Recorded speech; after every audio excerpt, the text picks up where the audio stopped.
Salut à tous, 32e épisode de notre quotidienne à rebours des élections du Grand Conseil bernois. Pour rappel, je prends une question par jour qui m'a été posée sur smartvote.ch, la plateforme qui permet de dresser un profil sommaire sur un candidat à une élection en Suisse à travers un questionnaire de 58 questions.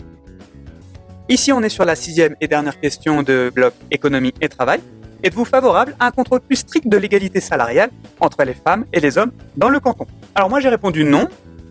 Parce que chacun est libre d'accepter ou non, de se battre ou non, de négocier ou non les termes de son contrat et la rémunération en fait partie. Il n'y a pas que la rémunération d'ailleurs qui fait partie des conditions de travail. À poste égal, des fois, on ne fait pas attention à la pénibilité, au risque par rapport à l'endroit où on travaille par exemple.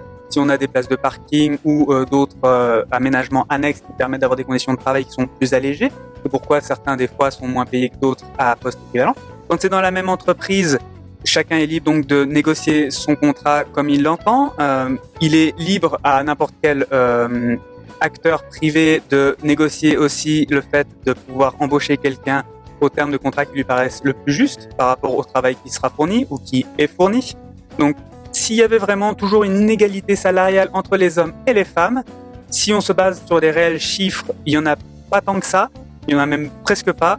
Et donc, moi j'aimerais poser une question. Alors, pourquoi s'il y a vraiment des inégalités salariales entre les hommes et les femmes, on n'a pas tous les hommes qui sont au chômage et toutes les femmes qui ont un emploi, vu que ce serait plus facile pour avoir du résultat pour l'entreprise?